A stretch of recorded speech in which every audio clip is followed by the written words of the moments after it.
Hello प्यारे साथियों, आप सभी का स्वागत है और आप सभी को नमस्कार। साथियों, आज मैं आप लोगों को जो है वर्ग के बारे में बताऊंगा, यानी कि स्क्वायर के बारे में बताऊंगा। ठीक है, तो देखिए, वर्ग एक ऐसा चतुर्भुज होता है जिसकी चारों भुजाएं समान होती है और प्रत्येक कोण जो है 90 डिग्री का होता है। कहने का मतलब ये तो है कि वर्ग कोई वर्ग है, जैसे ये ABCD, वर्ग की चारों भुजाएं जो है आपस में समान होती है और प्रत्येक कोण 90 डिग्री होता है, तो ऐसा चतुर्भुज जो है वर्ग कहलाता है, यानी कि स्क्वायर कहलाता है। ठीक है, जैसे ये वर्ग ABCD हो गया, इसकी प्रत्येक भुजा समान होती है, इसलिए मैंने यहाँ पर प्रत्येक भुजा को A ले लिया। प्रत्येक भुजा को कितना ले लिया? A ले लिया। ठीक है, और प्रत्येक भुजा को जब मैंने A ले लिया और यहाँ पर जो वर्ग का कोई दो कोने मैंने मिलाकर यहाँ पर वर्ग का जो विकर्ण खींच लिया। क्या खींच लिया? वर्ग का विकर्ण। ठीक है, तो ये वर्ग हो गया, इसका प्रत्येक कोण यहाँ पर 90 डिग्री का हो गया।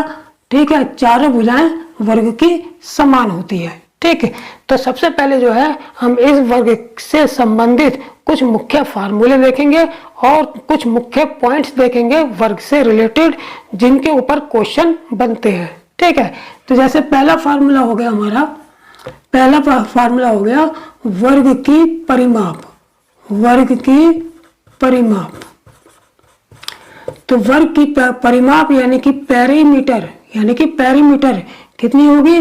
वर्ग की परिमाप यानी कि पेरीमीटर होगी 4 गुणा भुजा। कितनी होगी? 4 गुणा भुजा, यानी कि वर्ग की पेरीमीटर P यानी कि परिमाप होगी 4 गुणा भुजा। मैंने कितनी मानी? A, तो 4 गुणा A हो जाएगी। तो पहला फार्मूला हमारा आ गया वर्ग की परिमाप का, यानी कि वर्ग की परिमाप बराबर 4 गुणा भुजा। ठीक, अब देखते हैं दूसरा वाला फार्मूला। दूसरा क्या है? वर्ग का क्षेत्रफल। वर्ग का क्षेत्रफल, वर्ग का क्षेत्रफल का मतलब एरिया, यानी कि एरिया ऑफ स्क्वायर। तो वर्ग का क्षेत्रफल A बराबर कितना हो जाएगा? A बराबर हो जाएगा हमारा भुजा का स्क्वायर। भुजा का स्क्वायर, यानी कि किसी वर्ग की भुजा का जब हम स्क्वायर करेंगे तो वर्ग का क्षेत्रफल आ जाएगा। तो वर्ग का क्षेत्रफल A बराबर भुजा का स्क्वायर, इसलिए A की वैल्यू कितनी हो जाएगी? भुजा मैंने कितनी मानी है? A मानी है, तो यानी कि वर्ग का क्षेत्रफल A बराबर A स्क्वायर, ये फार्मूला हो जाएगा। ठीक है, अब तीसरे नंबर पे देखेंगे कि वर्ग का डायगोनल, यानी कि वर्ग का विकर्ण। ठीक है, जैसे वर्ग का विकर्ण हमको ये BD है, ये BD क्या है? वर्ग का विकर्ण। तो तीसरे नंबर पे होगा हमारा सूत्र वर्ग का विकर्ण। वर्ग का विकर्ण, तो वर्ग का विकर्ण होगा हमारा भुजा √2, भुजा गुणा √2, यानी कि वर्ग का विकर्ण का सूत्र क्या होगा? भुजा √2, यानी कि किसी भी वर्ग की भुजा में जब हम √2 से गुणा कर देते हैं तो वर्ग का विकर्ण आ जाता है। ठीक है, तो वर्ग का विकर्ण कितना हो गया? भुजा √2, यानी कि बराबर हो गया हमारा भुजा कितनी है? A, यानी कि A√2। ठीक है, तो इस तरीके से तीन मुख्य फार्मूले आ गए। ठीक, अब अगर हम इन दोनों कोणों को भी मिला दें, यानी कि A और C को भी अगर मिला दें तो एक दूसरा विकर्ण भी आ जाता है। ठीक है, इस प्रकार वर्ग में दो विकर्ण होते हैं, किसी भी वर्ग में दो विकर्ण होते हैं, और ये दोनों विकर्ण जो हैं आपस में कैसे होते हैं? बराबर होते हैं, और साथ ही साथ किसी बिंदु O पर एक दूसरे को समकोण पर समद्विभाजित भी करते हैं। यानी कि ये जो विकर्ण AC खींचा है, ये विकर्ण BD को समद्विभाजित भी करेगा। कितने डिग्री कोण पर? 90 डिग्री कोण पर, यानी कि समकोण पर समद्विभाजित करते हैं। साथ ही साथ ये दोनों विकर्ण जो होते हैं आपस में बराबर भी होते हैं। यानी कि चौथा पॉइंट जो हमारा आ जाएगा, विकर्ण AC बराबर, विकर्ण AC बराबर विकर्ण AC बराबर विकर्ण BD, यानी कि दोनों विकर्ण जो है आपस में बराबर होते हैं। तो चौथा पॉइंट विकर्ण AC बराबर विकर्ण BD बराबर विकर्ण कितना होता है? किसी वर्ग का विकर्ण कितना होता है? भुजा √2, जो हम निकाल चुके हैं यहाँ पर। वर्ग का विकर्ण बराबर A√2, यानी कि भुजा √2। तो यहाँ पर वो विकर्ण AC और विकर्ण BD की वैल्यू कितनी हो जाएगी, भुजा रूट 2 यानी कि A रूट 2।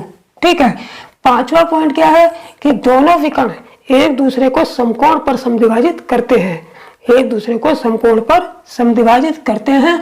और जब समद्विभाजित करेंगे तो इसका मतलब है कि OA बराबर OC होगा, OA बराबर OC होगा। जब OA और OC ये बिंदु O जो है AC का मध्य बिंदु होगा, तब OA बराबर OC होगा। तब AC जो विकर्ण A रूट 2 है वो कितना हो जाएगा, A रूट 2 बटे 2, यानी कि पूरे विकर्ण का आधा होगा OA और OC। ठीक है, इसी प्रकार OB और OD भी, OB बराबर OD भी आपस में बराबर होंगे।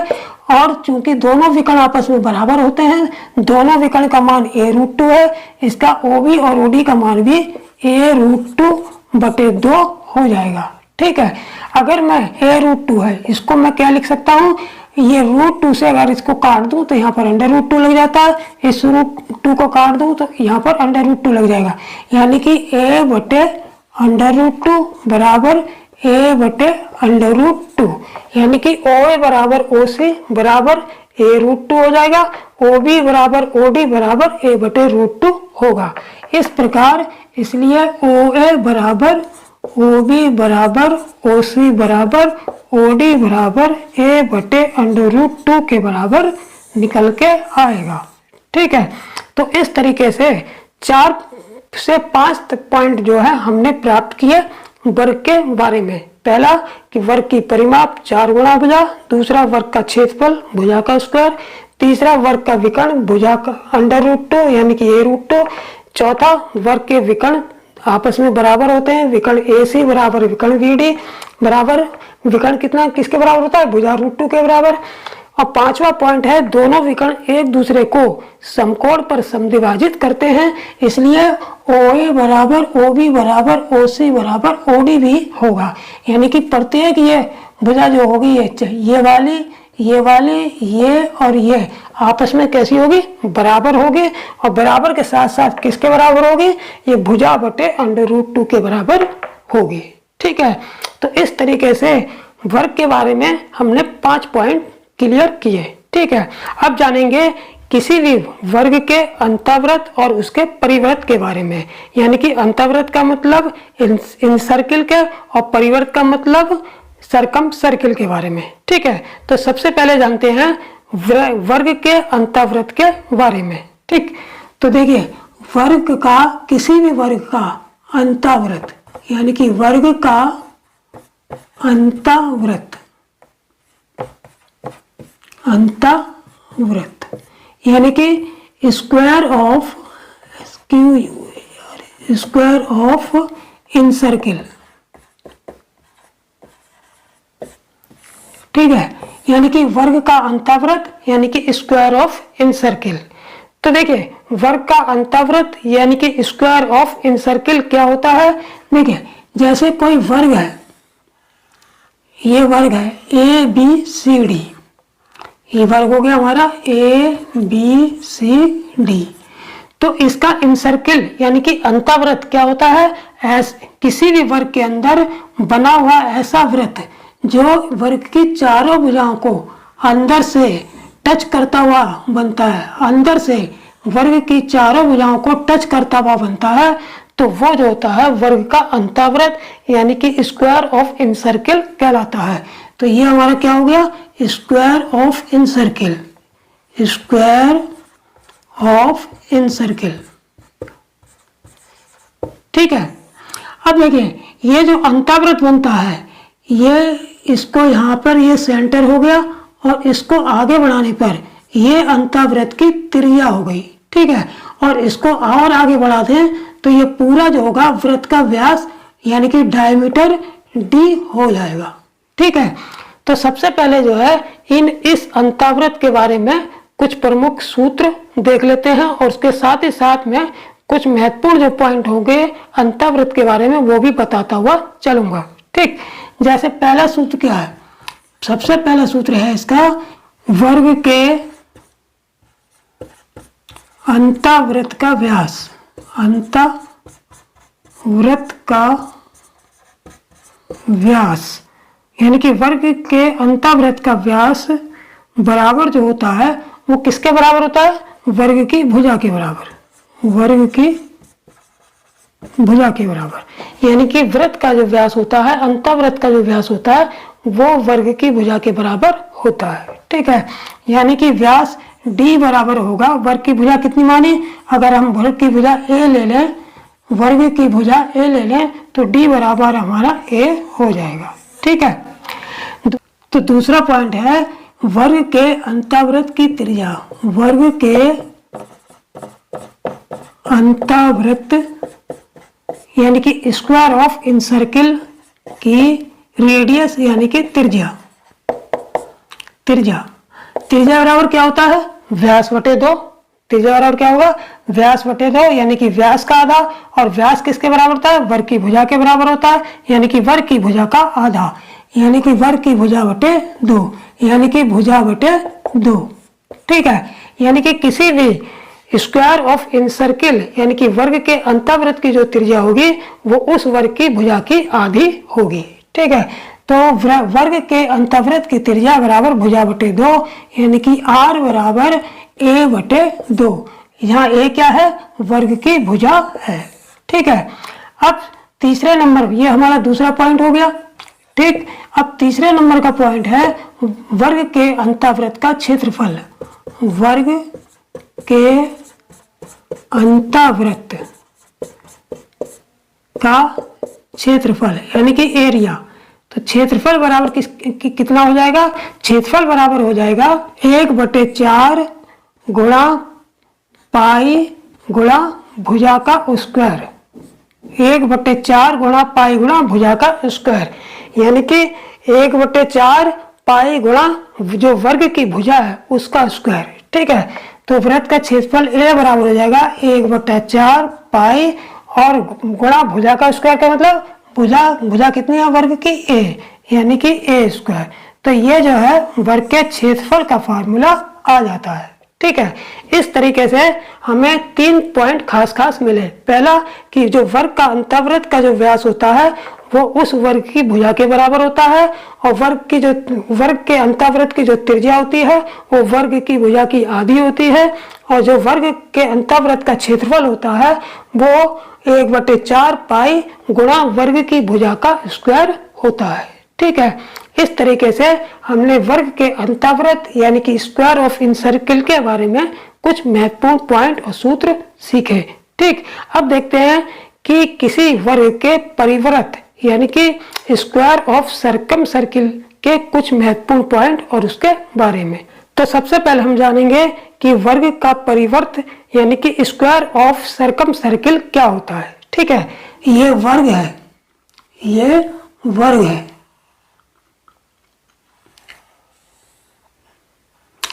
A, B, C और D, A, B, C और D एक वर्ग है।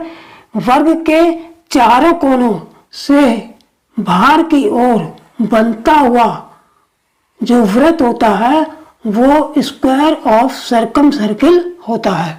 ठीक है, यानी कि वर्ग के चारों कोनों को टच करता हुआ जो वर्ग के बाहरी ओर जो वृत्त बनता है उसे वर्ग का परिवृत्त यानी कि स्क्वायर ऑफ सर्कम सर्किल कहते हैं। ठीक है, अब जैसे इस वृत्त का यहाँ पर सेंटर ले लें, इस वृत्त का यहाँ पर सेंटर ले लें और सेंटर को मैंने O मान लिया। ठीक है, तो इस O पॉइंट को यानी कि सेंटर को जब इस वर्ग के कॉर्नर, इस कॉर्नर से यानी कि बिंदु C से जब हम इसको मिलाते हैं तो ये क्या हो जाता है? ये जो है इस वृत्त की जो है त्रिज्या हो जाती है। तो ये क्या होता है? इस वृत्त की त्रिज्या हो जाती है।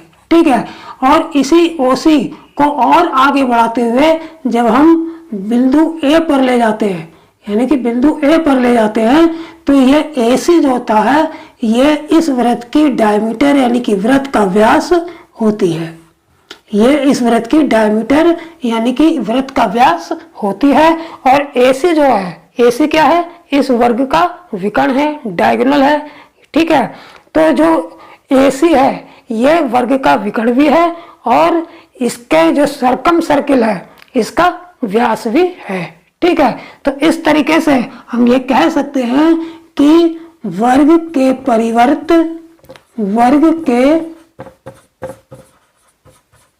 परिवृत्त का व्यास बराबर होगा, वर्ग के परिवर्त का व्यास बराबर होगा किसके बराबर? वर्ग का विकर्ण, वर्ग का विकर्ण, यानी कि वर्ग के परिवर्त का जो व्यास होगा, यानी कि स्क्वायर ऑफ सर्कम सर्किल का जो व्यास होगा, डायमीटर होगी, वो वर्ग के विकर्ण के बराबर होगी, क्योंकि जो AC है वो इस वर्ग ABCD का विकर्ण भी है, और जो AC है ये सर्कम सर्किल, इस वर्ग के सर्कम सर्किल का व्यास भी है। ठीक है, अब चूंकि हम जानते हैं अगर इसकी वर्ग की भुजा A ले ले, वर्ग की प्रत्येक भुजा A ले ले, क्योंकि वर्ग की चारों भुजाएं बराबर होती हैं, तो वर्ग की प्रत्येक भुजा अगर हम A ले लेते हैं तो वर्ग का जो विकर्ण होगा वो क्या हो जाता है? वर्ग का जो विकर्ण होता है वो भुजा √2 हो जाता है, भुजा √2। क्योंकि वर्ग का विकर्ण क्या होता है? भुजा √2। वर्ग के परिवृत्त का व्यास हो जाएगा, वर्ग के परिवृत्त का व्यास D बराबर हो जाएगा भुजा √2, क्योंकि परिवर्त का व्यास वर्ग के विकर्ण के बराबर होता है, और वर्ग का विकर्ण क्या होता है? भुजा √2। तो यहाँ पर भुजा हमने A ले ली, तो डायमीटर यानी कि व्यास कितना हो जाएगा? A √2 हो जाएगा। इसलिए D की वैल्यू कितनी आ गई यहाँ पर? यानी कि सर्कम सर्किल की व्यास कितनी आ गई? सर्कम सर्किल का व्यास कितना आ गया? सर्कम सर्किल का व्यास आ गया हमारा भुजा √2, यानी कि A √2, भुजा √2 यानी कि A √2, जहाँ A क्या है? दिए वर्ग की भुजा है। ठीक है, अब देखते हैं वर्ग के परिवर्त की त्रिज्या। तो वर्ग के परिवर्त की त्रिज्या कितनी होगी? वर्ग के परिवृत्त यानी कि स्क्वायर ऑफ सर्कम सर्किल की रेडियस क्या होगी? तो स्क्वायर ऑफ सर्कम सर्किल यानी कि वर्ग के परिवृत्त की त्रिज्या कितनी हो जाएगी? त्रिज्या R बराबर हो जाएगी, त्रिज्या व्यास की आधी होती है, व्यास हमने निकाल लिया भुजा √2 यानी कि A √2, तो इसकी आधी हो जाएगी यानी कि A √2/2। ठीक है, अब इसको थोड़ा सा सिंप्लीफाई करेंगे। R बराबर कितना हो जाएगा? A √2/2 है, तो इसको हम इस तरीके से लिख सकते हैं A √2/√2 गुणा √2, √2 से √2 कट जाएगा, 2 को हम √2 गुणा √2 लिख सकते हैं। ठीक, तो R की वैल्यू कितनी आ जाएगी? A/√2, यानी कि सर्कम सर्किल की जो त्रिज्या आ जाएगी, यानी कि स्क्वायर ऑफ सर्कम सर्किल की जो त्रिज्या आ जाएगी वो कितनी आ जाएगी? भुजा/√2, भुजा/√2। भुजा किसकी? वर्ग की भुजा, वर्ग की भुजा/√2। तो इसका मतलब ये हो गया कि किसी भी वर्ग के परिवर्त की जो त्रिज्या होती है वो उस वर्ग की भुजा/√2 के बराबर होती है। ठीक है, तो इसका हमारा रेडियस निकल गया, यानी कि सर्कम सर्किल का जो है रेडियस निकल गया, और सर्कम सर्किल का ये हमारा व्यास निकल गया। ठीक है, अब देखेंगे इसके क्षेत्रफल, यानी कि इसके क्षेत्रफल का क्या सूत्र होगा। तो वर्ग के परिवृत्त का क्षेत्रफल होगा वर्ग के परिवृत्त यानी कि स्क्वायर ऑफ सर्कम सर्किल का एरिया, यानी कि वर्ग के परिवृत्त का क्षेत्रफल किसके बराबर होता है? इसका सूत्र होता है 1/2 पाई गुणा भुजा का स्क्वायर। किसका स्क्वायर? भुजा का स्क्वायर। भुजा किसकी? वर्ग की भुजा। तो यहाँ पर फार्मूला हो जाएगा, अगर परिवर्त का क्षेत्रफल मैं A ले लूं तो A बराबर 1/2 पाई, और भुजा कितनी है? मैंने यहाँ पर वर्ग की भुजा A रखी है, तो यहाँ पर भुजा की जगह A लेकर स्क्वायर A², यानी कि वर्ग के परिवर्त का क्षेत्रफल हो जाएगा A बराबर 1/2 पाई A², जहाँ A दिए गए वर्ग की भुजा है। ठीक है, तो इस तरीके से जो है वर्ग के परिवर्त के कुछ मुख्य पॉइंट और कुछ सूत्र के बारे में जाना। ठीक है, अब मैं आप लोगों को वर्ग से संबंधित यानी कि वर्ग से रिलेटेड कुछ महत्वपूर्ण पॉइंट के बारे में बताऊंगा। वो याद रखना क्योंकि परीक्षा में उसी पॉइंट पर भी कभी कभी सवाल आते हैं। अगर वो पॉइंट याद होंगे तो उन सवालों को आप देखते ही सेकंड में हल कर देंगे। तो चलिए देखते हैं वो 3 पॉइंट कौन कौन से हैं जो वर्ग से रिलेटेड महत्वपूर्ण पॉइंट है। ठीक है, देखिए पहला पॉइंट क्या है। जैसे पहला पॉइंट यह है कि किसी वर्ग की भुजा को n गुना कर दिया जाए, n गुना कर दे तो उसका क्षेत्रफल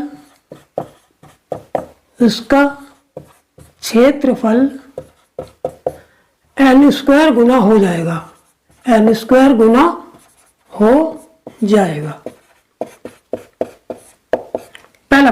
पहला पॉइंट क्या है कि किसी भी वर्ग की भुजा को जब हम n गुना कर देते हैं तो उसका जो क्षेत्रफल होता है वो n स्क्वायर गुना हो जाएगा। ठीक है, जैसे कोई वर्ग है जिसकी भुजा को अगर हम 3 गुना कर दें तो उसका क्षेत्रफल कितना हो जाएगा, उसका क्षेत्रफल 3 का वर्ग यानी कि 9 गुना हो जाएगा। अगर किसी वर्ग की भुजा को अगर हम 2 गुना कर दें तो उसका क्षेत्रफल कितने गुना हो जाएगा, 2 का स्क्वायर यानी कि 4 गुना हो जाएगा। ठीक है, अब देखते हैं दूसरा पॉइंट।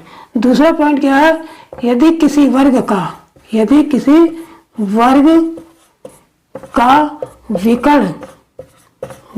का विकर्ण को n गुना कर दिया जाए, n गुना कर दें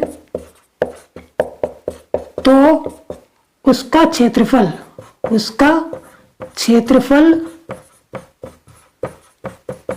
भी n स्क्वायर गुना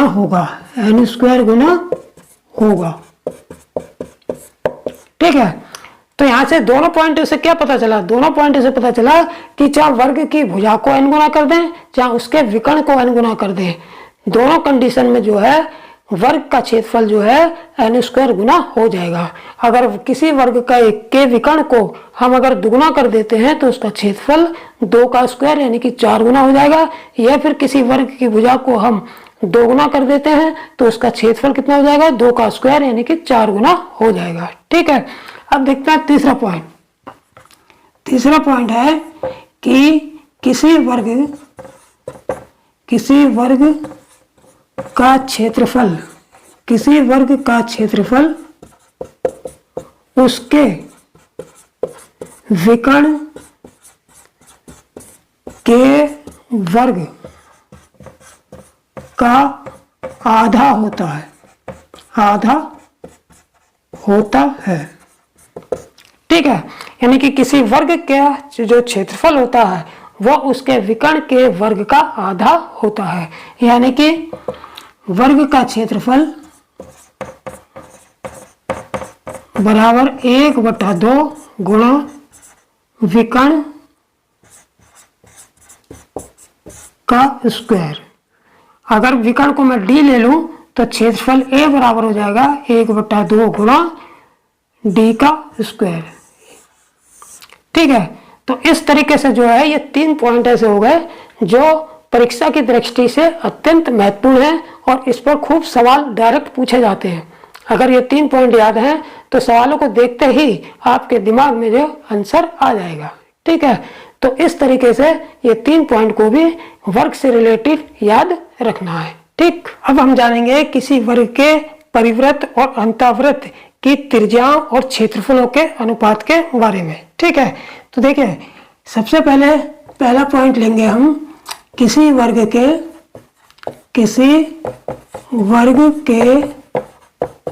परिवृत्त यानी कि सर्कम सर्किल और अंतःवृत्त यानी कि इन सर्किल अंतःवृत्त की त्रिज्याओं का अनुपात। ठीक है, त्रिज्याओं का अनुपात यानी कि किसी वर्ग के परिवृत्त यानी कि सर्कम सर्किल और अंतःवृत्त यानी कि इन सर्किल की त्रिज्याओं का अनुपात। इस पर आधारित परीक्षाओं में सवाल भी पूछे जाते हैं और डायरेक्ट भी पूछ लिया जाता है ऑप्शन के रूप में। ठीक, तो देखिए जैसे ये वर्ग है कोई, तो इस वर्ग का अंतःवृत्त यानी कि इन सर्किल ये हो गया और सरकम सर्किल ये हो गया, यानी कि परिवृत्त।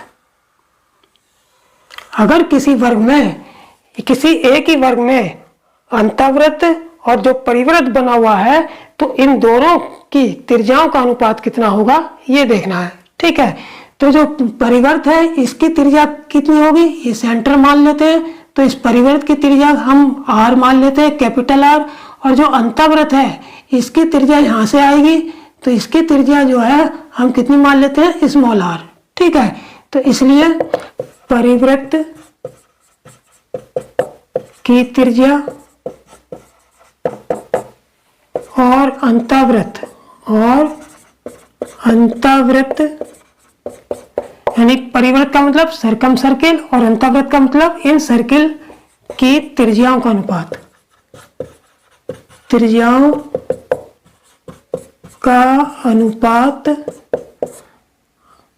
बराबर, यानी कि R अनुपात R बराबर कितना होता है हमेशा, √2/1। ठीक है, तो इस तरीके से किसी भी वर्ग के परिवृत्त की त्रिज्या और अंतःवृत्त की जो त्रिज्याओं का अनुपात कितना होगा, √2/1। इसका मतलब क्या हो गया, इसका मतलब ये हो गया कि वर्ग के परिवृत्त की त्रिज्या, वर्ग के परिवृत्त की त्रिज्या उसी वर्ग के अंतःवृत्त की त्रिज्या, अंतःवृत्त की त्रिज्या का √2 गुना होती है, √2 गुना होती है। ठीक है, तो इस तरीके से इस बात को भी ध्यान रखेंगे कि किसी वर्ग के जो अनुपात आया है निकल के, ये अनुपात जो निकल के आया है ये क्या बताता है, ये बताता है कि वर्ग के परिवृत्त की जो त्रिज्या होती है वो उसी वर्ग के अंतःवृत्त की त्रिज्या का √2 गुना होती है। ठीक है, अब जानेंगे किसी वर्ग के परिवृत्त और अंतःवृत्त के क्षेत्रफलों के अनुपात के बारे में। ठीक है, तो जैसे ये हमारा कोई वर्ग है, ये कोई वर्ग है, इसका अंतःवृत्त खींचा गया है ये, और इसी वर्ग का ये हमारा हो गया परिवृत्त, ये हो गया परिवृत्त। इसकी त्रिज्या यहाँ पर सेंटर O ले लिया, इसकी त्रिज्या हमारी कैपिटल R हो गई और इसकी त्रिज्या जो है स्मॉल r हो गई अंतःवृत्त की। ठीक है, तो वर्ग के परिवृत्त यानी कि सरकम सर्किल और वर्ग के अंतःवृत्त यानी कि इन सर्किल, अंतःवृत्त के क्षेत्रफलों का अनुपात, के क्षेत्रफलों का अनुपात कितना होगा। ठीक है, देखिए जो वर्ग का सरकम सर्किल है यानी कि जो भारी वृत्त है, इसका क्षेत्रफल अगर मैं A1 ले लूं और जो अंतःवृत्त है, इसी वर्ग में जो अंतःवृत्त बना है यानी कि जो इन सर्किल बना है, इसका क्षेत्रफल अगर मैं A2 ले लूं तो इन दोनों का अनुपात कितना होगा, A1 अनुपात A2, यानी कि भारी वृत्त का क्षेत्रफल अनुपात अंतःवृत्त का क्षेत्रफल। ये परिवृत्त का क्षेत्रफल हो गया, ये अंतःवृत्त का क्षेत्रफल हो गया, इसका अनुपात कितना आ गया, 2:1। ठीक है, और ये लाइन हमको ये बताती है कि किसी वर्ग के यानी कि ये दोनों का अनुपात यानी कि परिवृत्त का क्षेत्रफल और अंतःवृत्त का क्षेत्रफल 2:1 होता है। इससे क्या पता चलता है, इससे पता चलता है कि किसी वर्ग के परिवृत्त का क्षेत्रफल, परिवृत्त का क्षेत्रफल उस वर्ग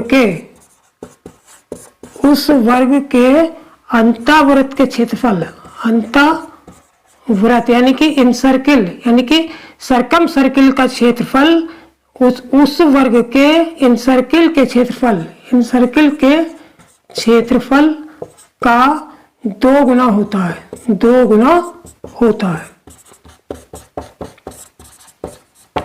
ठीक है, तो इस पॉइंट को भी याद रखेंगे क्योंकि कभी कभी इसके ऊपर क्वेश्चन बनता है। क्या क्वेश्चन बनता है कि किसी वर्ग के परिवृत्त का क्षेत्रफल हमसे पूछ लिया और अंतर्वृत्त का क्षेत्रफल दे दिया। मान लेते हैं अंतर्वृत्त का क्षेत्रफल 50 वर्ग मीटर है, तो उस वर्ग के परिवृत्त का क्षेत्रफल बताओ। तो अगर हमको ये लाइन याद होगी, हम जानते हैं कि परिवृत्त का क्षेत्रफल जो है उसके अंतर्वृत्त क्षेत्रफल का दुगना होता है।